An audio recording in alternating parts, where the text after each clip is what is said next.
here again, live from the Slice Network. Here we're working on during tough times. Against our doctor's wishes. Yes, exactly. You know what's annoying? Like, I've seen some people who, when they talk about the coronavirus, they're like, "Oh, the thing that just should not be named," like during like YouTube things. I'm like, why? Like, why? Like, we know what you're talking about. Yeah, that sounds more annoying. Like, I feel more annoyed. Like, it's just like, stop it. You're not nobody. You're not like the president of the United States. Like, oh, everyone, we should not bring up this name of this thing. Like, you act like he is like fucking Hitler. Like, how?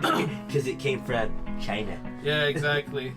But speaking of villains like fucking Hitler, today we're gonna be talking about Gandhi. Damn Gandhi.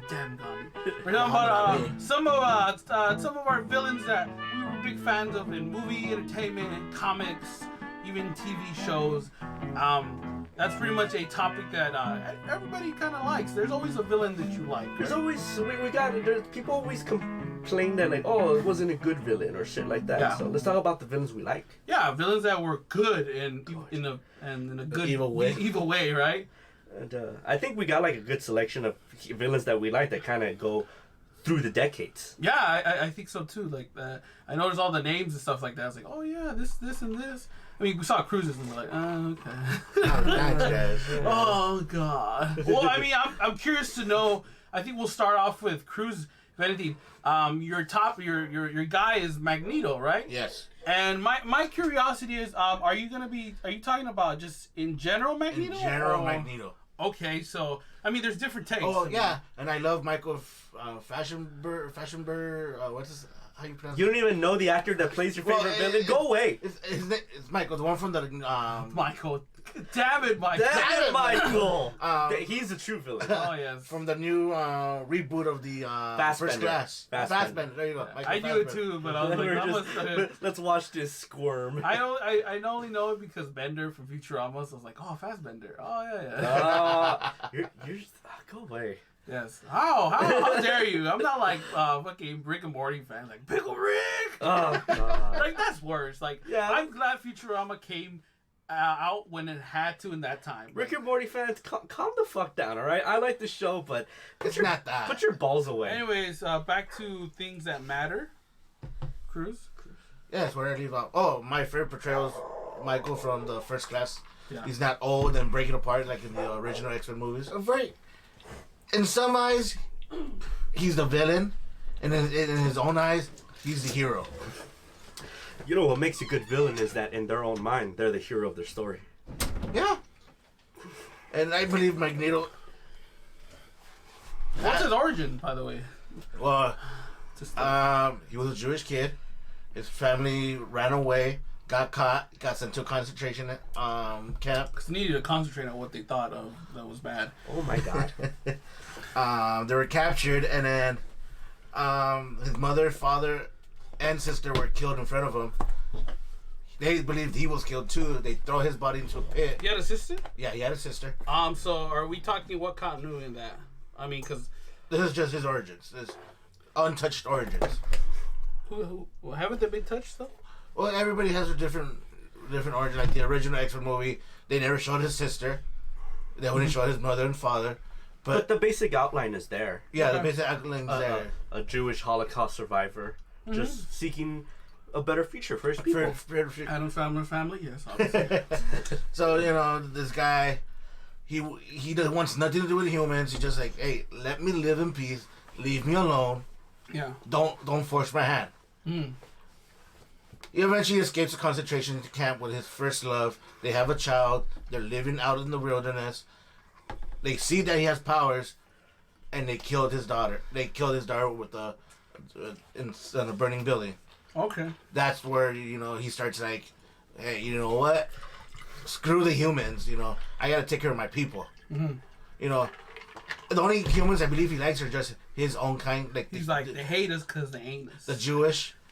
Yeah, I always wonder that. What does he feel about Jews? Like he treats them as if they were mutants. Really? Yeah. I never knew that. He treats Jews like if they were human. Like if if they were if they were mutants. You know what? Sometimes I do too. This show's gonna get banned in Israel. Yeah. So like if you're a human but you're Jewish, he'll treat you the same level of As a mutant. like you're not just a human roach. Yeah. Your people have been through hell. I've been through hell. You know. What about the Latinos? Haven't we suffered too? Oh god. Oh god. He ain't Latino, so. Oh. Wrong is wrong. So he finally unleashed his powers, some of his powers. His wife gets scared and leaves him. Yeah. Then he meets up with Charles Xavier.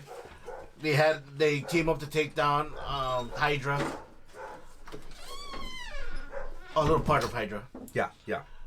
They show each other's powers. Like, oh, you could read minds. Well, I can control magnetism, anything to do with metal and anything like that. And then he starts noticing more and more as he goes by that the humans hate mutants. And he can't see it the way Charles sees it. It's like, why does Charles always have to save the humans? Look how they treat us. So he creates his own little school of villains. Oh, not villains. Students. Takes them in and is like, hey, Mutants. He's like, hey, you know what? They mess with you, you mess with them back. Don't let yourself get bullied around by these Homo sapiens. How's it gotta be homophobic? I don't know. He calls them homo. Why do you like him? For that reason, he's like, I see him as the good guy, but For that reason, I hate all humans. You like Jews? I like everybody. You guys said it, I said it. I enjoy every character, but I truly believe, hey, they're fucking with you, fuck them back, don't let yourself get, messed Charles around. Boys. He's the other side of the coin you like. Yeah, he's that like, you know what? I'll snap if you push me. Is there any recommendations for people that want to know more about Senor Magneto? Like, what of his best appearances that you think are like, this is the When quintessential? Jim Lee started doing the art. Oh yeah. Right when it starts getting to the Apocalypse era, that's where you start seeing Magneto like, you know what? Screw you guys. That's where the big war is between where he ripped Wolverine's skeleton metal skeleton out of his body, and it's amazing. Okay. I just hate what they started doing with them, where they're like, you know what? Let's make you an anti-hero now. You know what? You start saving people. And I'm like, why? He's an evil guy, You mean they actually made him a hero? He took over the X-Men. He's an anti-hero. He's a hero. Charles Xavier died. He took over the X-Men. He started believing in things, and Charles was like, okay, well, how would Charles do it? But then little by little, like, I can't do this. This is not the way I can live. I have to do bad things. His first act of villainy was actually attacking the United States military base called Cape Citadel, bringing down missiles that they're gonna bombard another country with. Oh yeah. Maybe he's just a communist. Maybe he's a communist. He does have his own island, right? He has his own island in Genosha. I mean, it's technically under his rule, right? Yeah. Yeah, didn't he make like his own country where like it's a free haven for a free haven for mutants. Everybody there is to be respected and treated equal.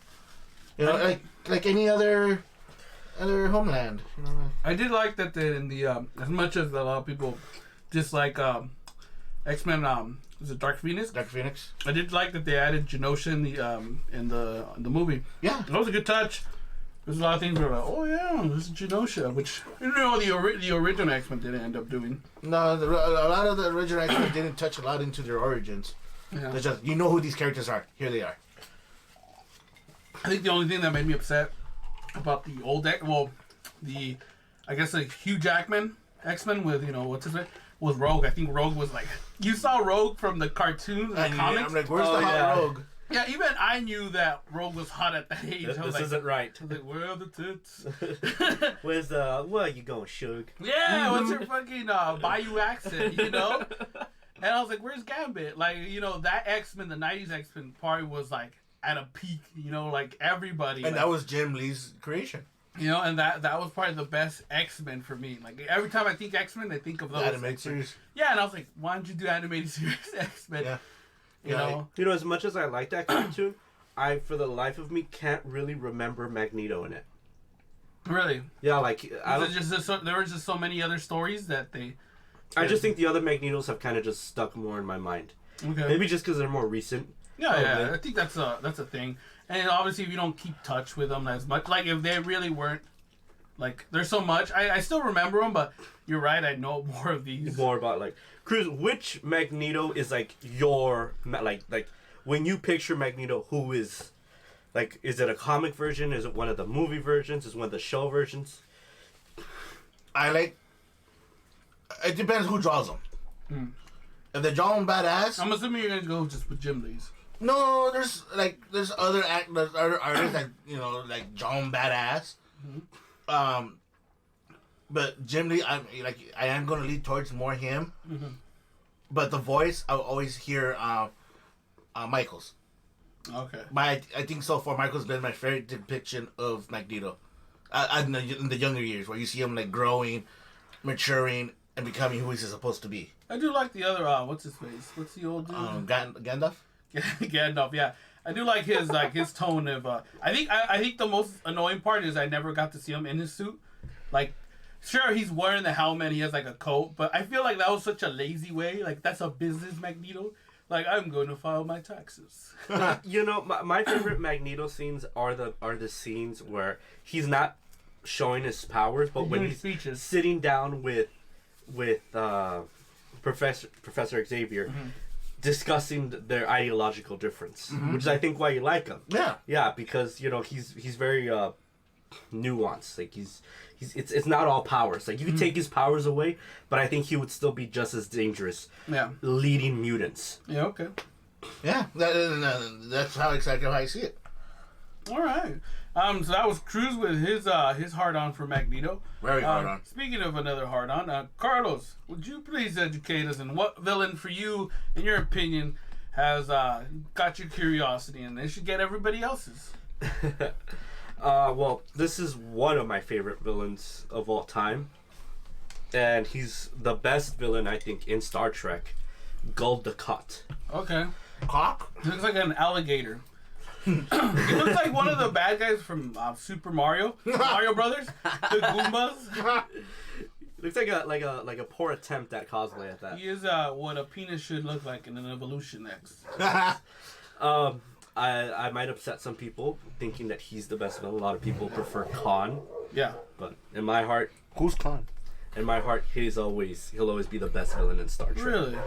I mean, I guess I should. I mean, what, a biography of him or? Yeah, sure, man. Whatever. Well, I mean, cost on them. okay. And exploit this tiny world. Yeah. And then eventually, decades later, the Federation finally comes and says, you know what? That's not cool.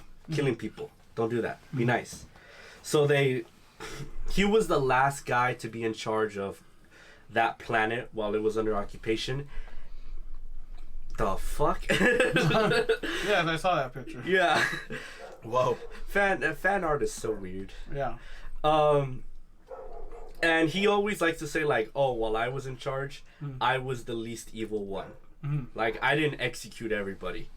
I at least heard people out before I killed them. Yeah, yeah, yeah.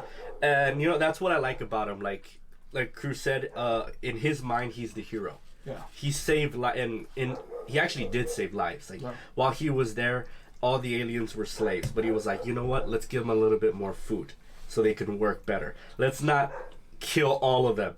Yeah. So they fear us. Let's try to win them over so they can be part of the empire. Yeah. So they can contribute. But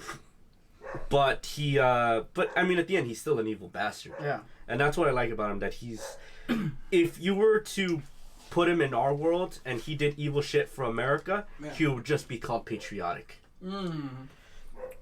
And that's what I like him. All his evilness comes from patriotism. Mm-hmm. I didn't think. I don't know if you mentioned it. I probably wasn't paying attention. But what season does he come out in? All of them. Oh, he's in all. He's in every series. No. He's in all of the seasons of Deep Space Nine. Oh, okay. He's the main bad guy. Deep Space Nine is the one with Captain. Captain Sisko. Okay, black guy. Yes. Got it. There's no race in the future. Well, we're not in the future. We're still the present. Well, actually, that's one of the other reasons I like him. He's basically just an opposite Captain Cisco. Okay. Like, they have a lot of things in common. Cisco's a military man. He's a military man. Cisco and him both went through tragedy. Cisco lost his wife. He lost his daughter. They're basically the mirror images of each other. Opposite. While Cisco does things for the Federation, he does things for the Cardassian Union. And it just so happens that the Federation is more egalitarian, but at the end of the day, they're both driven by patriotism. Okay.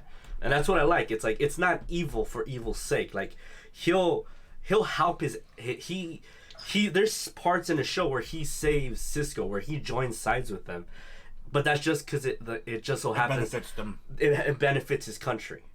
And that's what I like about him. Like, it's very it's not just straight up evilness. Like and he's racist. He doesn't like other aliens, but it's not racism like exterminate the aliens. But it's like he sees his race more superior to the other races. But in a way, he's kind of right, because the planet they landed on was a primitive world. Like, it was filled with, like, the Bajorans were primitive, they were religious, and he was like, look at what we've accomplished. We've accomplished interstellar travel. We've conquered other worlds. You guys are living in little simple cities. Of course we're superior. If the Federation had landed there first, it would have been like, oh, well, welcome to the galaxy. Care to join us? Well, they were like, well, we found you first, and we're clearly the better race because we accomplished it better. So, we're going to conquer you. Damn. My bad. Is that, any, good, did you guys already talk about the, any good moments? What do you mean? Like, things that you seen the top moment that you enjoyed from him. I do like, because at the beginning of the show, he's basically a top-ranking general. Yeah. And like I said, his motivation comes from patriotism. He wants to serve his country. And then when his country's invaded by the Klingons, they surrender. They're like, no, we're not going to fight. Please have mercy on us. And he's like, what the fuck is wrong with you? You should fight. You should... Why are they just surrendering? So he goes rogue, gets his own ship, and just starts fighting the Klingons on his own. Yeah. And like, it shows that he'll do what he has to just to support his country. Yeah. Even though he'll do anything. That's like, I'm doing this for your own good. Like, no matter what. It's like, if I have to be a general and serve my country, that's what I'll do. If I have to join the government, that's what I'll do. If I have to become a pirate and literally go out there and fight a one-man war, kind of like a vigilante. Yeah, and he does that, and then he just ends up like selling the entire galaxy out just to save his country. Okay. And I like that. It's like it kind of shows like the wrong side of patriotism. While with Cisco, it shows the good side of patriotism. Okay. Because at the end, both men are motivated by their love of their country. Yeah. It just so happens that Cisco's country is not evil. Yeah. But I mean, if you were to switch them out, like if Cisco was in the Cardassian Union and Gul Dukat was in the Federation, it would be exactly the same. Not bad. Not bad at all. But I mean, that's just my take. That's just a theory. Oh. Film theory. Oh God, shoot yourself. I will. What about you, Gabby? I know you like seeing the world burn. What? So most of the time, these people that make the world burn are villains. So who's your favorite? How dare you? I do not like villains. Villains are bad people. You are a bad person. They're not bad people. They're just ahead of the curve. Isn't that bad that I laugh? Like, I love villains. Just like all the time, I'm just giggling like. Your favorite characters are always villains. Okay. Claw, the governor. Okay. Look. Okay. Negan. Yeah. All right. I guess. Gandhi. I could do mine. I guess I chose the most infamous character in the all comic series, the El Joker. But I'm picking the Jack Nicholson Joker because I think there's so many interpretations of Joker. You could always just like try to say, oh well, this one. Some are completely different from the other versions. Yeah. Like obviously, I could have done Heath Ledger's Joker, but I think that was just too obvious. I think that would have been like, oh yeah, oh here, Heath Ledger, which I think he was a great Joker. I like him. There's just so many good ones that I'm just like, I don't know what to pick. And why should I? I could just have them all, you know. But Jack Nicholson's Joker from the Batman film from the 1989 Tim Burton film, basically was played by Jack Nicholson, which is a great actor. I think they got him, I think from his acting from The Thing. Oh no, not The Thing. Fucking The Shining. Yeah, that's exactly why you go. Yeah, The Shining. You know, he's such There's a Jackie. crazy as psycho dad, and then basically you'd be perfect to wear some clown makeup. let me cover. And obviously, they kind of tend to follow the comic origin in some way. You know, from Joker falling into, or the guy Jack Napier falling into a vat of acid and turning into the Joker. In some ways, right? I mean, that's pretty much how it goes. You can't use that name. Jack Napier? Yeah. Why? It's not canon. It's not canon. Nobody knows about that name. People forget that that's his name. But then Gotham High comic is gonna be Jack Napier. Did you hear about that, Cruz? Yes, Batman's getting involved with high school. Yeah. I would love to see that. No, well, it's done. I don't know. I heard it's being done. I think he's gonna be like the dean or something of the school. Oh God. No, it's gonna be a love triangle. I heard it's between Catwoman and Jack Napier and Bruce Wayne. Have you seen that video on YouTube of like, it's like a 5-minute like trailer, and it takes footage of like all the actors who have played like Christian Bale, Heath Ledger, and like when they were young, like the first movies they made in high school, and it basically Gotham High.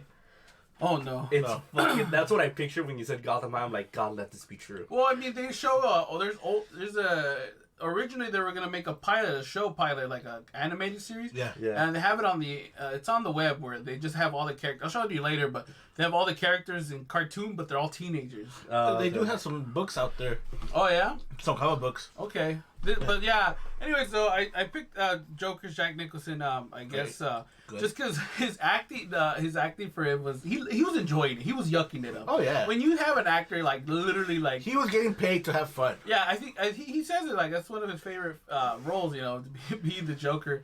And I like his take because it's a mobster, but with just clowning around in a way. Like he's all mob, but all fun, but he doesn't care. He doesn't care. Yeah, you know, like that one scene where he's trying to. He does kind of change a bit. Well, in the beginning, he seems more like a serial killer. Yeah, like he's a mobster. Yeah, a mobster. Yeah, like I said, he's. But then when he becomes Joker, it's like a clown with a mob suit. You know, so.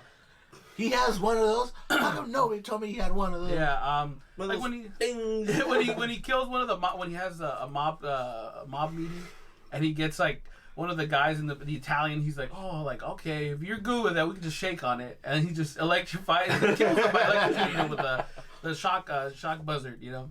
So I mean, but he's also serious at the same time, like psychotic wise. I mean, Heath Ledger's was just like oh yeah, like anarchist. Yeah, anarchist, but this one he was enjoying it more often. I mean, you could say also Heath Ledger was enjoying it. Like I like the one part from The Dark Knight where he's riding the truck. He's all, I like this job. I like it. Like when he's shooting the bazooka, he's all like, oh my God, I can't believe I'm doing it. Yeah, but I mean, I like Jack Nicholson because I mean, it felt not too serious in a way. Like he knew how to balance it, you know. Like there's moments where when he comes in, I wouldn't want to play Party Man again. But when he's intro to the museum, he's just like dancing, yucking it up. Painting the paints. And then he's just all serious, like Heath Ledger could not pull that off. Who knows? We don't know that. We'll never know. And thanks to this movie, we got the awesome animated series. Oh yeah, and he just his way of just kind of like being very. I mean, I like my villains charismatic. Like if you're louder than life, you're gonna get my attention. I mean, sometimes it's too much. Sometimes too much is like okay, too much. Settle down. Sometimes too much is too much. Yeah. And then, but yeah, every scene that he was in, I think I was just I felt it. You know, I was just connected to whatever he was selling. You know. Like just he threw water at him. It's I'm melting. It's like what the hell's going on? Like he stops the fight scene just to go. Ah! Yeah. He does like he's so Joker. You know, like every moment he's like comedic. You know, like when when Batman's fighting him in the bell tower in the church, he punches him and he has enough time to pop out a chatter teeth. Yeah. It's like just to make a joke out of it. You Like wouldn't hit a guy with glasses, would you? yeah, and like some other jokers, I mean, you would just kind of like, oh, just haha, laugh. But this guy will make a joke, a whole bit about it, you know. Like, oh, you wouldn't hit a guy with glasses. He puts on glasses and he just punches it. He's like he knows it's like I can't beat him. I'm gonna have fun. Yeah. That's something I like. You know, that's one thing I learned about where like the Joker, where he could take a beating and he'll just like it's kind of like he's on like some acid trip where it won't affect him. Like, Oh, it explains the acid. yeah, but What if the acid when he fell on it, it gave him like a permanent high? right? Oh, I mean, it was chemicals. I mean, Yeah. What if he's just that way? Because he's like high He has no 24/7. Yeah. yeah. His body is numb, so We don't know that. We don't know. These are we all. know that. He's with Harley Quinn. There's some warmth there. Oh my god. He has Obviously heart. something works because if he's with Harley Quinn. No, he's not with Harley Quinn no more. He has a new girlfriend. But still, that always, I mean, the whole Joker having a girlfriend always just like kind of like threw me off. It's like, really? Does he look like a guy that really cares, like, of having a relationship? Like oh yeah. Like, is he his girlfriend or is she just a very special henchman? Yeah, like, yeah, exactly. Or like, That's is right. he enjoying him? Like, are they really enjoying having sex? Like, Yeah.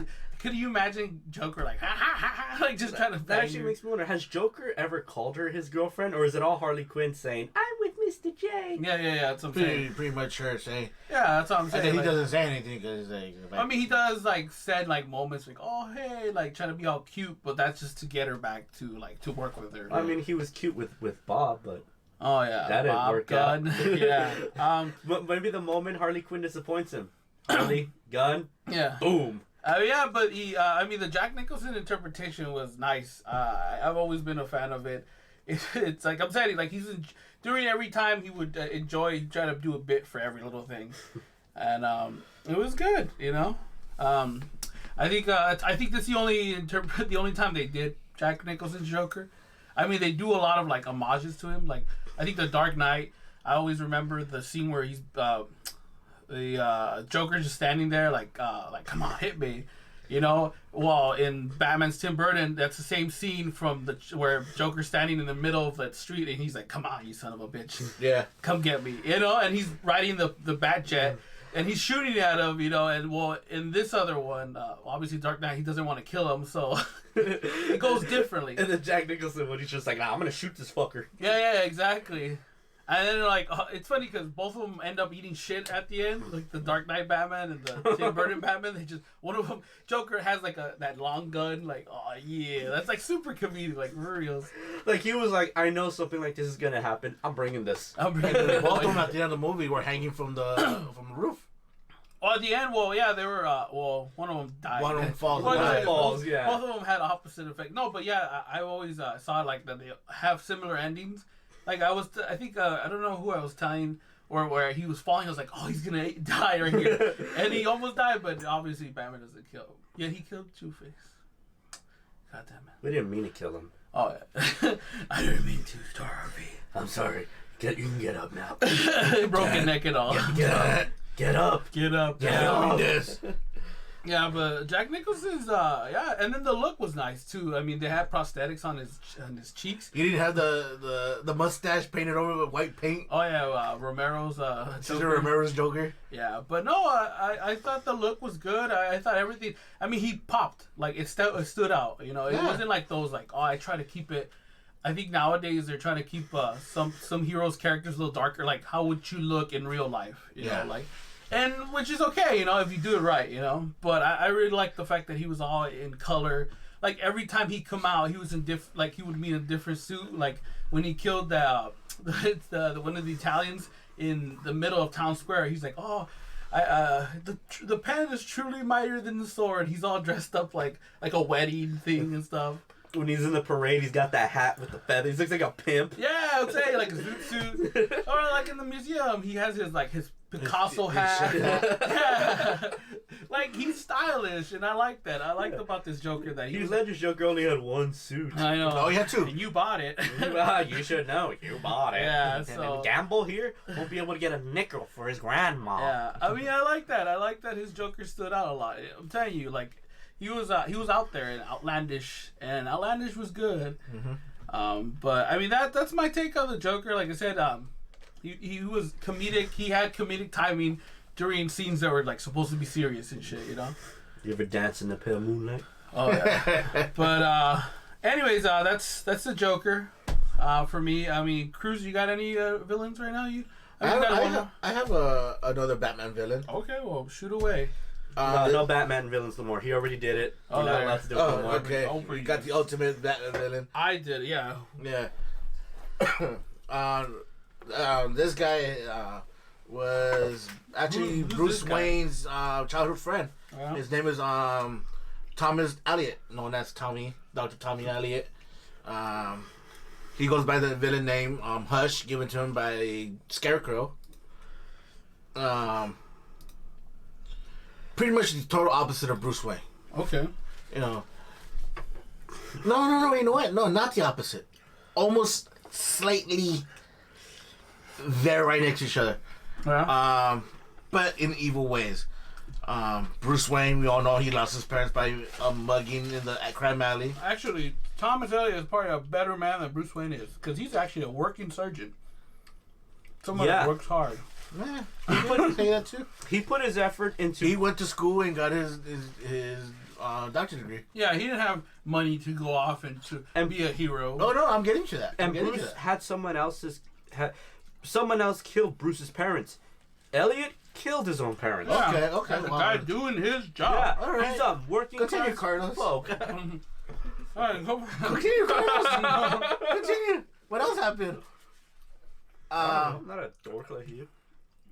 Well, actually, you know, he cut the brakes to his parents' car, I did not know this. killing his father. Oh. Mother lived.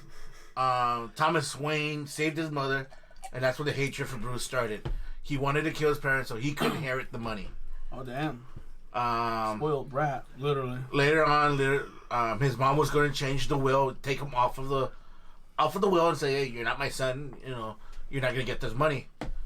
Well, while she was sleeping, he got the pillow and suffocated her to death, and tore the new will away and kept the old one. Man. And he went to become a doctor, got his doctorate degree and all that. It's kind of crazy.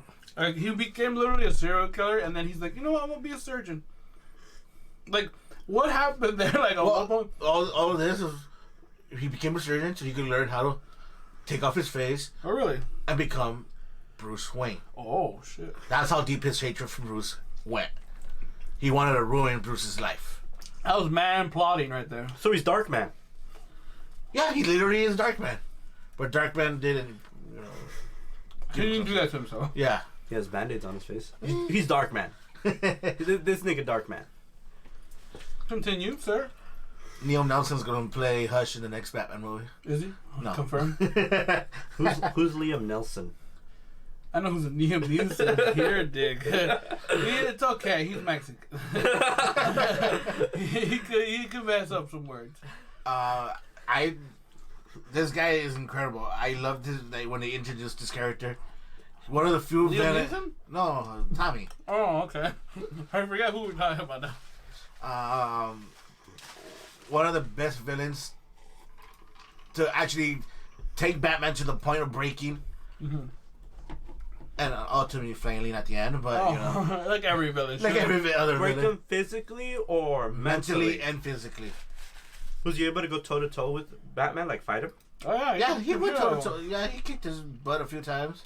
Well, that was on the ending of the comic where he had him like court, like in He had to literally beat on the floor until Harvey Dent came and saved Batman. Spoiler, by the way. Yes, if you guys have not read Hush, you guys should pick it up and read it. It's a fucking amazing book. I have like every single copy I can get. Okay. Except the single issues, right? The issues of the comic. Oh yeah, something you single issues. I don't have time for that. People who do that are just what are you doing with your life? Yeah, just wait, but isn't that good though? Like, I mean, if they don't sell the single issues, how are we gonna sell the big chunky issues? You know what? Shut up with your economics. Sorry for making sense. Stop making sense. Just stop making sense. Sorry about that. I will burn Utica to the ground. All right. Get back to the topic, please.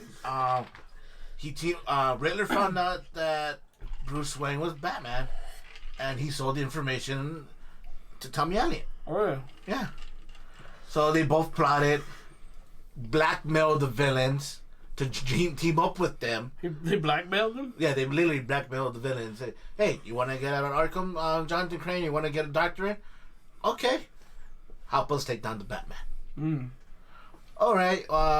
So he made like a Legion of Doom. He literally made his own Legion of Doom to take down Legion Batman. of Arkham. Legion of Arkham. Wow. Yeah. And he even got Poison Ivy to brainwash Superman. Get the fuck out of here. Yeah. He got Poison Ivy to brainwash Superman. You want to read the comic? I got it. That fight scene was awesome. Wait, so Batman fought Superman? Batman fought Poison Ivy possessed Superman. Well, he had a kryptonite. He had kryptonite. Okay, well, of course. Batman's Or Batman. brass knuckles, whatever he had, right? It was a ring. Okay. And the only way he would get Superman to snap out of that was to get Catwoman to throw Lois Lane off the Daily Planet. Damn! And Batman came up with that. Hey, his weakness isn't the Rock. It's Lois Lane. Toss her off the building. So I need a way to beat Batman. Hey, Catwoman, can you throw this chick off the roof? Literally. What? So, yeah. It's a good comic, dude. It's a really good... It's a really great recommend comic. Was this written by M. Night Shyamalan? No, because it doesn't have a terrible ending. This was happens written to- by what- Jeff Loeb and drawn by Jim Lee. What happens to Hush? Like Until another episode. No, we wouldn't want to spoil the ending. you already spoiled stuff. At the end of the day... I mean, you don't have to be super detailed, but I mean... At the end of the day, he's still there trying to make Bruce Wayne miserable as much as he can. All I can say is that's probably been the only best comic he's been at. The Yeah. rest of them have been kind of trash. Yeah. And he went good for a bit. So he was a one-time wonder. I think some of these villains have probably been a one-time wonder. Like I still to this day, I'm sorry, Cruz. What was that? No, you're continuing. That Red Hood. I think his story, the first story, was They should have kept him as a villain. or even just I don't even know what to do with him. Like I still don't like. I haven't gotten interested in the Red Hood and the Outlaws. And it's just I don't know. I've read some of the lines and stuff, and I'm like, They made him too comical. yeah, They tried making him Deadpool. like almost to like if he was Spider-Man and Deadpool, like if they had Put a tie. together. Yeah, because he tries to be kind of like sarcastic. That He's sounds trying- kind of shitty. Trying to be a kid, but at the same time, he has his arsenal of weapons taking down gangsters. Yeah, and then he's a part of like the whole Bat family thing. Like I get it, he has to have family, but like he just doesn't belong there. He doesn't. He's just there because he gets paid. Yeah, no, yeah. So, Daddy gives him money, and they, oh, cool, I got a check. Awesome. yeah, it just some of those heroes, villains are like one time that's good. Like I mean, those are moments like you've said it before. Like sometimes I know you have an issue with comics exploiting the hell out of the stories like 1,000 times. Yeah, that's my thing about I think there's certain comic book villains or I think majority of the time villains that just need one time and that was it. Yeah. Like, you're good to go. Like that was my issue with it wasn't an issue with the Nolan movie, but like just any superhero movie. Whenever they introduce like a villain, everybody always asks, "Oh, well, where's this villain? Where's this villain? Okay. Where's this villain?" And it's like, can't this movie just be insular?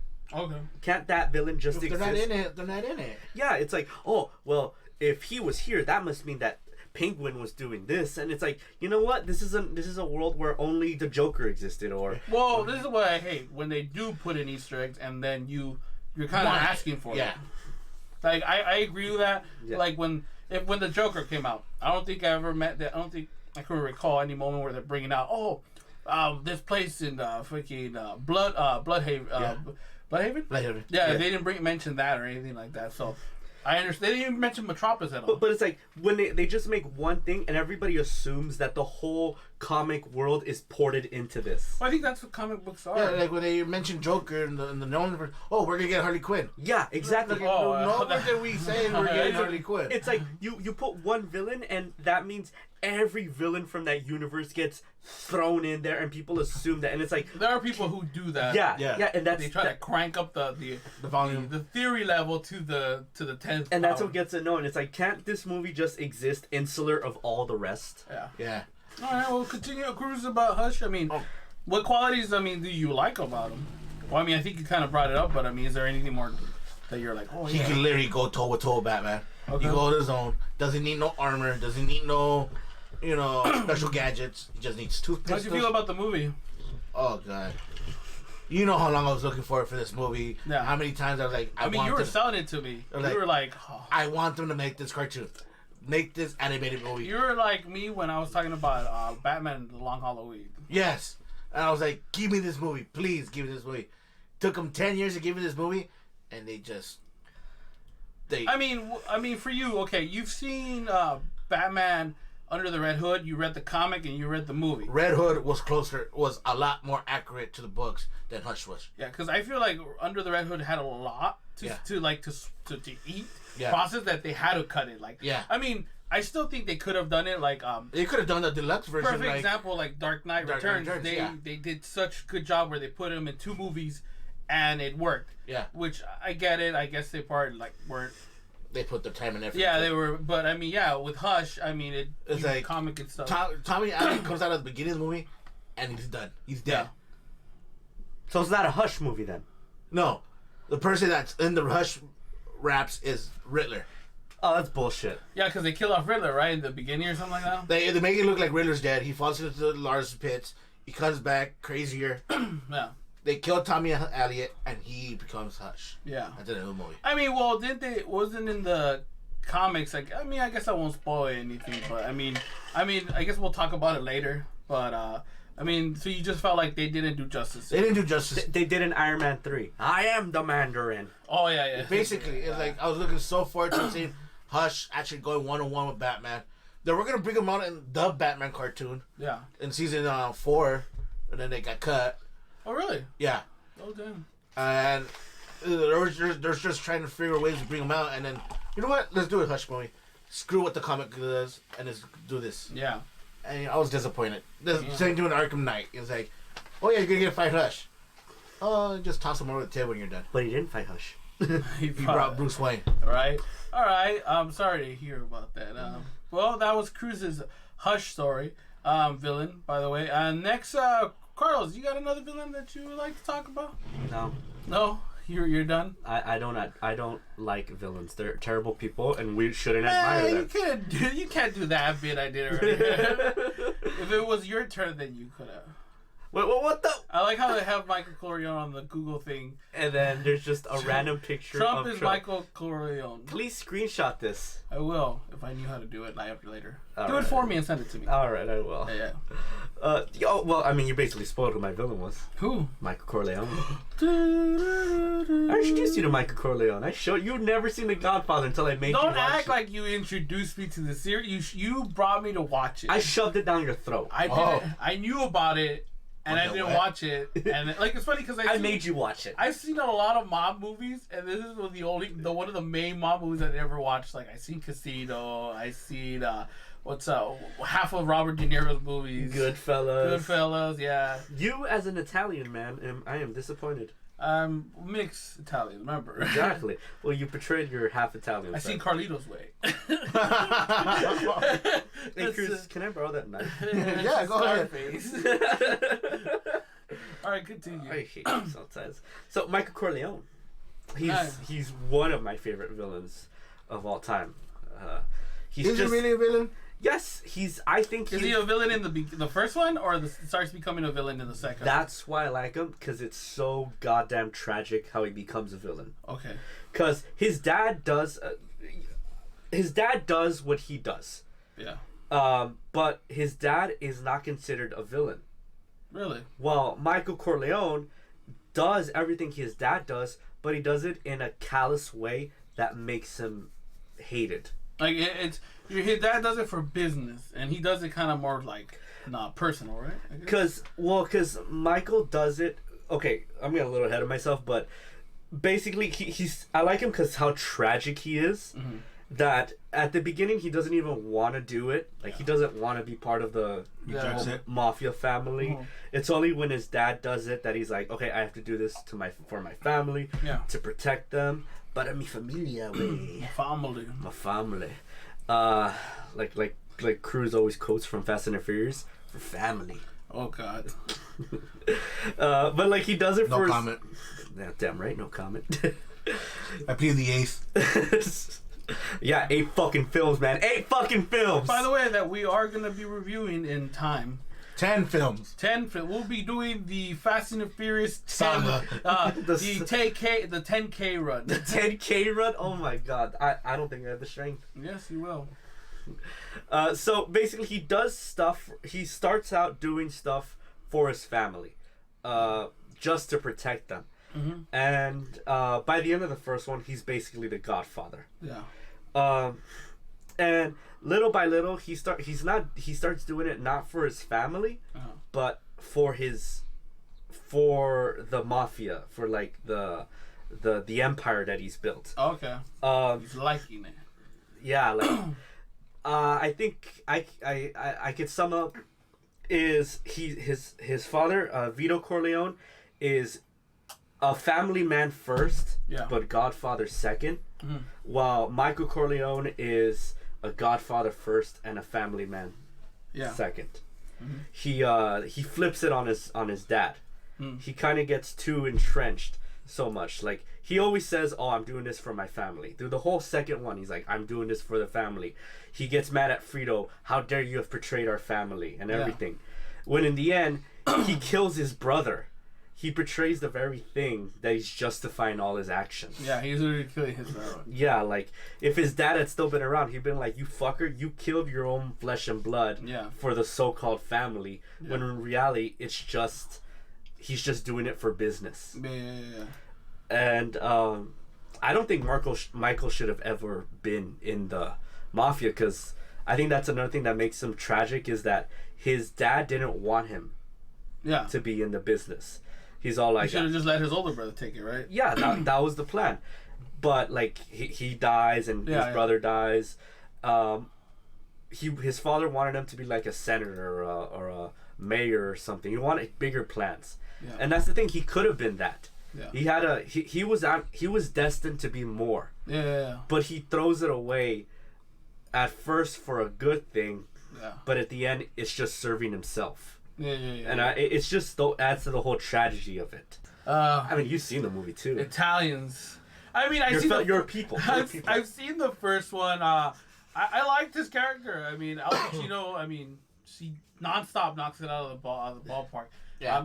It's much different than the Scarface he does. Obviously, like he's more like, "Okay, man." It's more calm and collective. I think there's a little like he gets very It's still new to him. It's like he's kind of scared of this. I think the one scene where he goes and kills off the commissioner? When he goes and kills Clemenza and he's in the restroom. He's just kind of like, what the hell am I got myself into? Like he's scared of it. Yeah, he was in war, right? Yeah. So like if that, I'm assuming obviously war shook him too. But this is like something like this is crime. Yeah.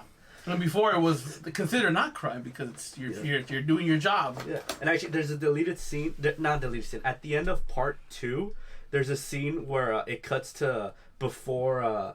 It cuts to the December 7th, 41, when Pearl Harbor happened. Yeah. That's his dad's birthday. Okay. And they're at the house having like a birthday party, and that's when he tells them that he's joining the Marines. Oh, damn. And everybody's like, "What the fuck are you? What's wrong with you? Yeah. They're not your family. Your country's not your blood." And he's like, "I don't see it that way. I think you should serve your country." Yeah. Okay, well, I didn't see that. Part 2 or 3, but thanks for that. Well, 3 doesn't count. There was no... We don't talk about 3. There was no Godfather 3. What are you talking about? Okay, what's wrong with Godfather 3? I'm tired of hearing this, and just I have a bunch of incest in that movie. Okay, I'm not gonna... I'm not gonna be one of those haters who says it's completely terrible. Yeah, you can't just say you watched the movie, and you watched it all the way, and you're like, this was just terrible. It wasn't terrible. The stuff with Al Pacino in it, great. Everything else... throw it out. Really? Yeah. What's it about? What's the third one about? He's already old. He's got millions. So I'm assuming the second one is the Dark Knight of the trilogy. Yes. And then the third one, literally, it's a trilogy like for it. You're overselling the third one. He basically bails out the Pope. Okay. The Catholic Church goes out to him and says, "Can you give us money?" Really? This is how rich he is now. Wow. And they're like, "Can you give us money?" And he's like, so you can buy everything. You can truly buy love from God. Yeah. And Sonny's his older brother, one of his bastards shows up. He's like, "Hey, what's up? I'm Italian too." Yeah. And he gives him a job as a bodyguard, but he sees him like, "Hey, you can be more." And he's got a crush on Michael's daughter. Oh, so it's like incest. Which is his, Cruz is right, incest. Yeah. Which is like his, I don't know, what's the math right there? Cousin. Yeah, cousin. Yeah, his cousin. Okay, and stuff happens. Okay. Yeah. Oh, stuff happens. Oh, stuff. Okay, so basically the problem was like Michael Scott. I was gonna say Michael Scott. So basically, Corleone is the best part there, and that's it. Yeah, that's everything else is just like. And like he just wants to like just relax. And everybody's just making it all chaos. Yeah, and like everybody, like politics keeps fighting him, and he's all like, "Can't they just fucking leave me alone? They always have to drag me back in." Yeah. And then because of the shit he's done in the past, it all comes back to him, and his daughter dies at the end, and he's like, "Oh, tragic." Thanks for spoiling it. Yeah, I saved you 3.5 hours. The third one. Okay. Yeah. I don't have to walk in. And incest. Damn. Politics, incest. It's like Game of Thrones. And it has a shitty ending, so Game of Thrones. Oh my goodness. Well, y'all leave Game of Thrones alone. Yeah, leave Game of Thrones alone. I like how they're like, this show was garbage, yet they brought you 1 through 8 seasons, and then like 8 seasons, the 8th season was like, boom, boom, boom, boom. This was trash. The whole season is done. I was like, wait a minute, but you all yucked it. Like, you guys were all doing like fucking like parties, parades for the episodes parties before that episode happened. And then once it ends, I hated it. Yeah. It's like eating the whole steak and then calling the chef and going, "This steak was overcooked." Right? Yes. I never understood the whole Game of Thrones hate at the end. Look, you weren't a fan of the last episode. It was like, okay, but do you really have to shit on the whole season and then the show? Like, excuse me, but isn't this the ending that your god wrote? Yeah, your god made this. Your god made this. All right. Speaking of God, I'm gonna talk about one man called Quentin Tarantino, one of his characters that he created for his own take on World War II, which is the Inglourious Basterds. This is how it actually happened. Right? This is how exactly happened. This is how it happened. This is how Hitler died. In the movie theater. Yeah. But one of I'm gonna show this to my kids and be like, "This is accurate." But the villain I want to talk about is the man is Hans Landa. I hated you when you told us. The Jew hunter. Jew hunter? I never earned such a title. Certain Goebbels earned his, but Jew hunter? Yes.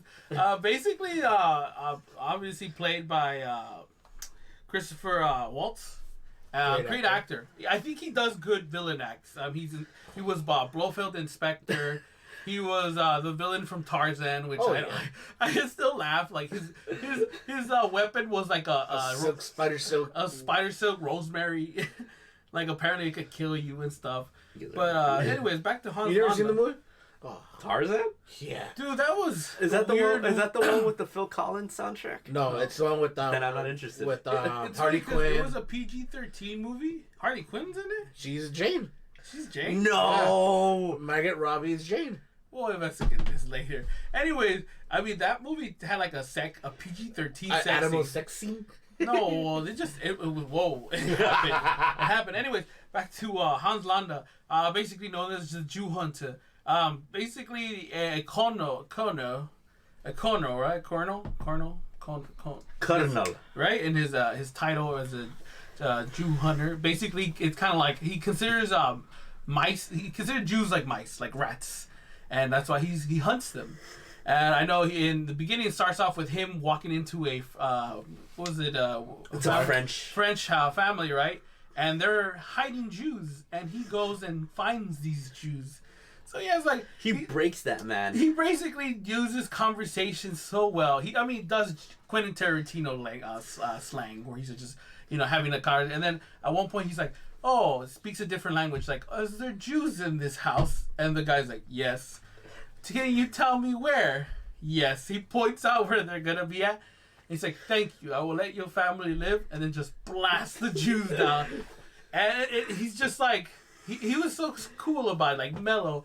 And then then basically the little Jewish girl runs off into the sunset while he's like kind of like gonna shoot her, and he's like, "Au revoir, monsieur." Au revoir, Shoshana. Yeah, so I mean, Christopher Waltz does a great job becoming such a villain. He was enjoying that, wasn't he? Yes, and I like how he does it. He's just like quick at it. Like when he does it, He's having fun. He's fun. He's having fun at it, and I think that's what I like about his villains. Like I said, they stand out. Another scene was when he runs into the little Jewish girl again, but she's older, and they're having lunch. Oh yeah, it's like he's not even being menacing. He's like being nice to her, and you're scared shitless. Yeah, because it's kind of like it's like those kids that I forgot what movie was it. It always reminds me of that movie with Mel Gibson and his kid gets kidnapped, and he hears a certain voice of the kidnapper, and he's like pissing in fucking pants. Yeah, Ransom. Like he hears the voice, and he's like pissing his pants, and like Mel Gibson's like, "What? Oh." So like I just remember scenes like that where they're so scared, like their childhood memories just come back, like, "Oh, fuck." And she literally almost like she's like crying, right? Or like when she could like leave when he leaves, she breaks down. Yeah, like that's tight. Like that's how menacing he was. And I mean, every scene he was in, he was just like stood out. And then he has a villainous look. He's very intimidating. Like if you piss him off, which I haven't really seen a kind of like where he's just angry, like like German style. He's always calm when he's angry. Yeah. I think the only scene where he loses control is when he chokes that chick out. Oh, okay, yeah. And that's it. Yeah, Everything else, he's just like, yeah, he's chill. I think the best part was the ending with the theater. This is where he stands out the most. It's like when he runs into the good guys, Brad Pitt and all. Oh yeah. Yeah, they're all basically hiding. They're trying to be Italians. They're trying to sneak into the theater where Hitler's there. And he knows what's going on. He knows what's going on because he kind of smells it. He's a Jew hunter. And then he's like trying to pronounce her name like, "Oh, your name is Gorami." Like, Gorami. Again? Gorami. I'm sorry, once more again? Gorami. But with more oof. And then the other one was like, Margaret.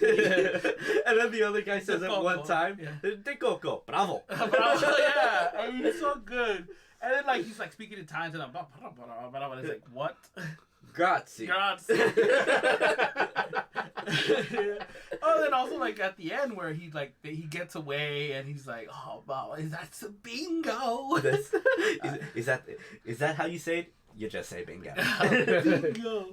Yeah, I like his work. Hans Landa, like as a Nazi villain, is wonderful.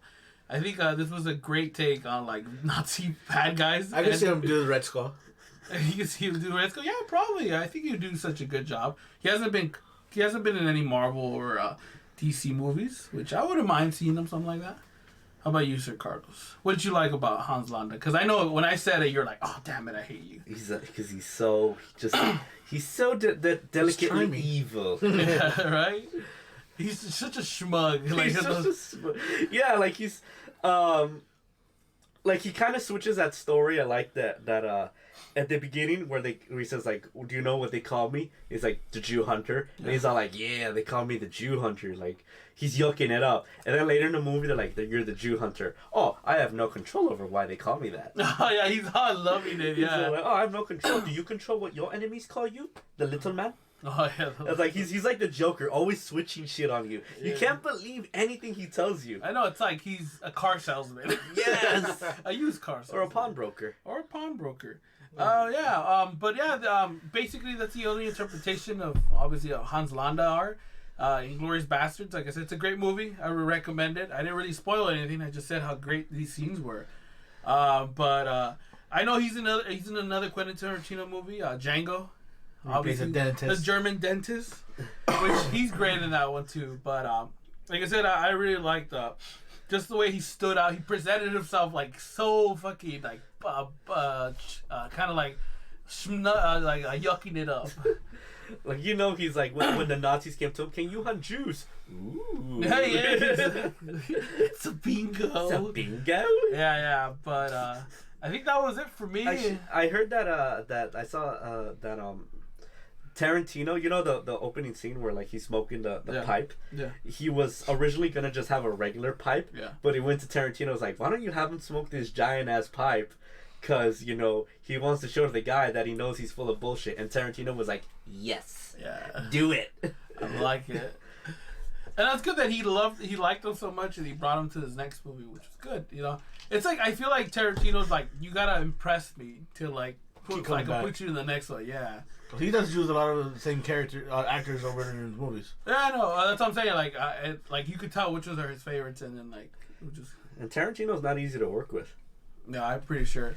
I mean, like, I don't think Uma's been working with him anymore since that injury, since she got fucked up in that car in the Kill Bill 2. Yeah, but Tarantino, he's like a stickler. Like when he gives you a line to read, that's your line to read. Like you can't change it or anything. Like, oh, what if he did it? No, you fucking read what I wrote. Yeah. Damn. The man has needs. But I mean, hey, Christopher Waltz was able to change a character for him. Even Nolan was like, yes, I like this. Go with it. Right, Nolan or. I mean, Tarantino. I'm mistaking one genius for another. Anyways, everybody, that was us today. I hope you enjoyed this episode. Please give money to our Twitter and our Patreon and subscribe to our Patreon? Our Instagram. April Fools. We're filming this April Fools. Oh, yeah. I thought April Fools was canceled.